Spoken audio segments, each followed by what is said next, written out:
एक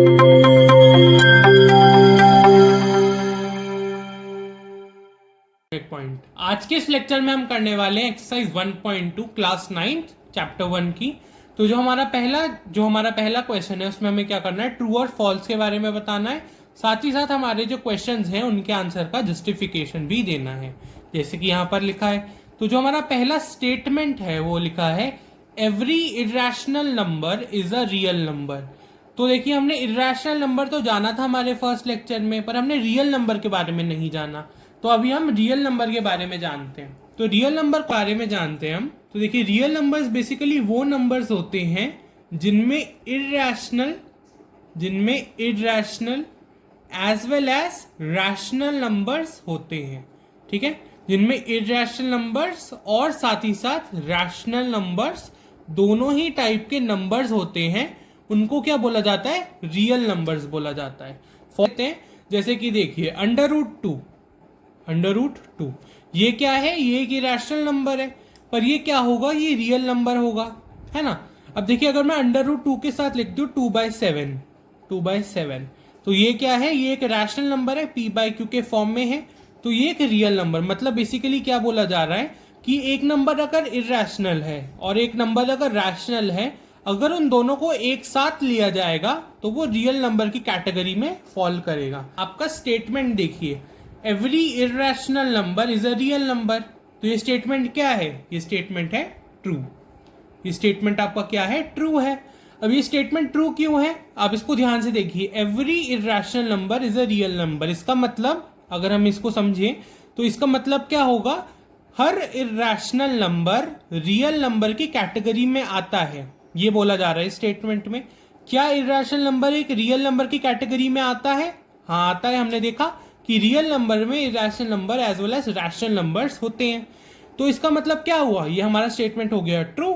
अब आप यहाँ पे बेसिकली लिख सकते हैं कि रियल नंबर्स, यहाँ पे हमें क्या करना है, जस्टिफिकेशन भी देना, साथ में लिखा हुआ है जस्टिफाई और आंसर, तो हमें यहाँ पे जस्टिफिकेशन भी देना है। तो हम लिखेंगे real numbers are the combination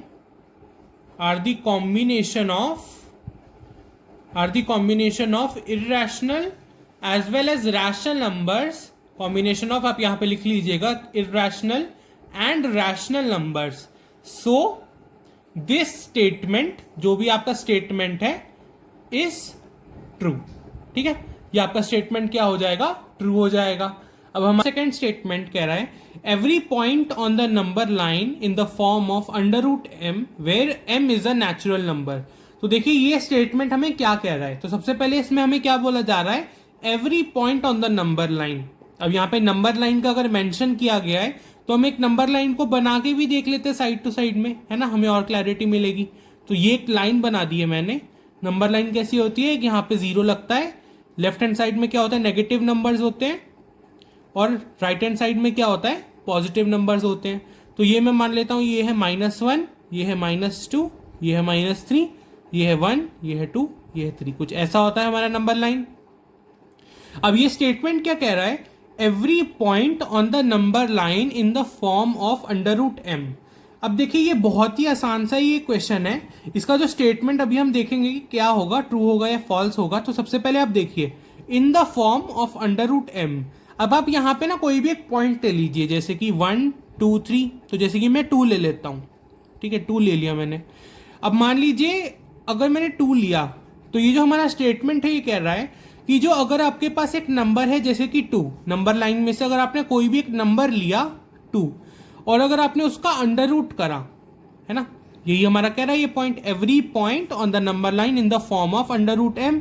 मतलब अगर आपने कोई भी एक नंबर लिया और उसका अंडर रूट किया तो उसकी कुछ ना कुछ वैल्यू आएगी, है ना, कुछ ना कुछ वैल्यू आएगी। मान लीजिए 1.41 आती है, जैसे कि इसकी वैल्यू क्या है, ये हमारा स्टेटमेंट है फॉल्स।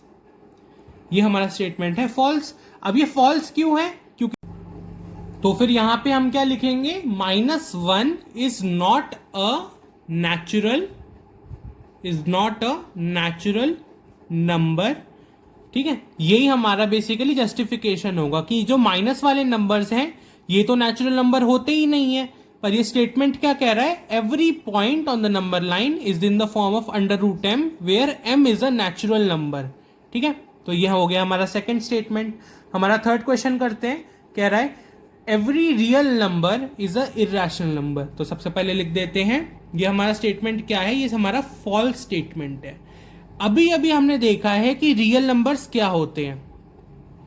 रियल नंबर्स बेसिकली क्या होते हैं, they are the combination of rational, they are the combination of rational as well as irrational numbers. मतलब रियल नंबर्स में rational as well as irrational दोनों ही नंबर्स आते हैं। अब यहां पे क्या बोला जा रहा है, हर रियल नंबर, जो भी हमारे रियल नंबर्स हैं, सारे ही सारे रियल नंबर्स, क्योंकि यहां पे बोला जा रहा है एवरी, तो मतलब सारे के सारे जो हमारे रियल नंबर्स हैं वो इर्रेशनल नंबर्स हैं। क्या ये स्टेटमेंट हमारा करेक्ट है? नहीं, ये हमारा स्टेटमेंट फॉल्स है। अभी फॉल्स क्यों है ये देखिए आप। अब देखिए, जैसे कि मैं एक रियल नंबर लेता हूं, जैसे कि रियल नंबर क्या है, combination of rational and irrational numbers. तो मतलब रियल नंबर्स में रैशनल ले लेते हैं 4 डिवाइडेड बाय 5। आपको हमने पिछले लेक्चर में देखा ही था कि रैशनल नंबर्स क्या, कौन से नंबर्स होते हैं जिनको हम p बाई q के फॉर्म में दिखा सकते हैं। तो रैशनल नंबर आ गया 4/5। अब मान लीजिए मैं एक इर्रेशनल नंबर ले लेता हूं, एक इर्रेशनल नंबर ले लेता हूं जैसे कि √3। ठीक है, √3 जैसे कि मैंने एक इर्रेशनल नंबर ले लिया और ये मैंने एक रैशनल नंबर ले लिया। अब ये जो हमारा स्टेटमेंट है ये क्या कह रहा है, एवरी रियल नंबर। अब देखिए रियल नंबर तो एक ये भी है और ये भी है, दोनों ही रियल नंबर्स हैं बेसिकली। ये बोला जा रहा है कि अगर मैं लिखता हूं कि जैसे कि मैंने लिखा √3, जैसे कि इस एग्जांपल से मैंने ले लिया, जो कि एक इर्रेशनल नंबर है, यही एक रियल नंबर भी है। मतलब ये जो रियल नंबर्स हैं ये सिर्फ और सिर्फ इर्रेशनल नंबर्स ही हैं, पर ये फॉल्स है। क्यों? क्योंकि जो 4/5 है ये एक रैशनल नंबर है और ये एक रियल नंबर भी है। तो यहाँ पे आपका स्टेटमेंट एकदम ही सेम रहेगा कि जो आपके रियल नंबर्स होते हैं, जो आपका जस्टिफिकेशन का हमें एक स्टेटमेंट भी देना है, एकदम सेम रहेगा कि जो आपके रियल नंबर्स होते हैं दे आर, या फिर दे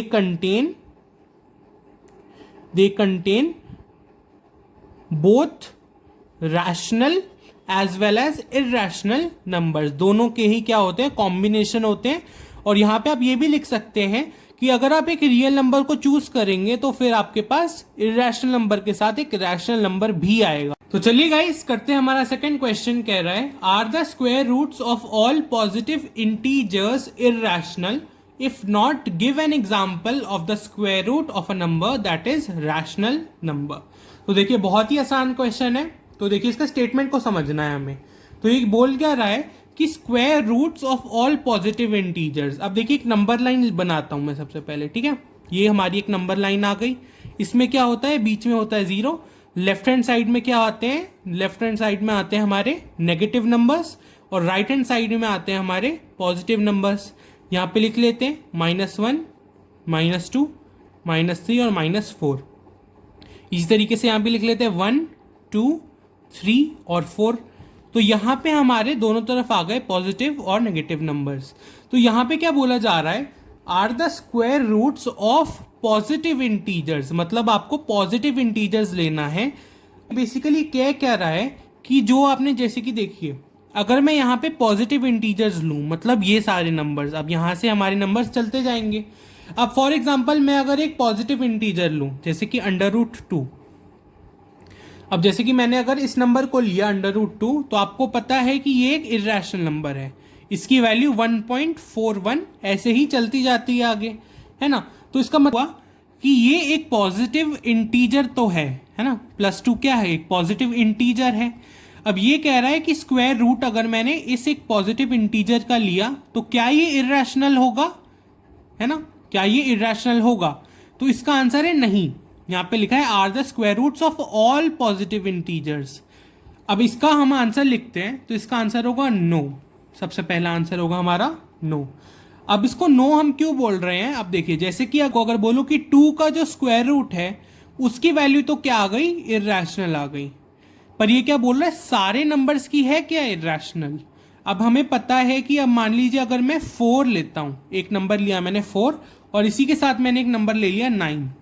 अब अगर मैं इनका स्क्वायर रूट लूंगा, अगर मैंने इनका स्क्वायर रूट लिया तो आपको पता है इसकी स्क्वायर रूट अगर हम 2 का स्क्वायर कर दे तो हमें 4 मिल जाता है। तो मतलब अगर मैं अंडर रूट 4 निकालूंगा तो कितना आ जाएगा, 2 आ जाएगा। अब इसी तरीके से 3 किसका स्क्वायर होता है, 3 स्क्वायर होता है 9 का। तो इसका मतलब यहाँ पे अगर मैं इसकी वैल्यू निकालना चाहूं तो इसकी वैल्यू कितनी आ जाएगी, 3 आ जाएगी।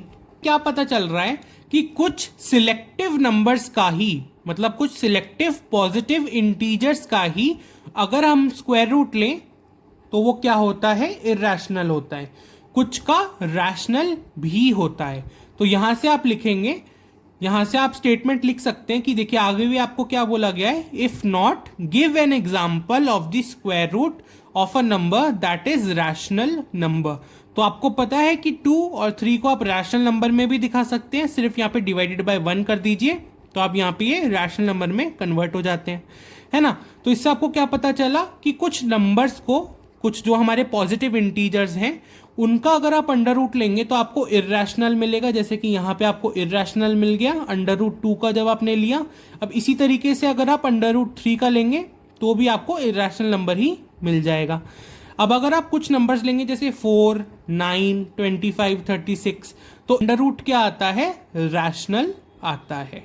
ठीक है, तो ये हो गया हमारा एक्सरसाइज 1.2 खत्म। ऐसे ही हमारे नेक्स्ट लेक्चर में, तब तक के लिए नमस्कार।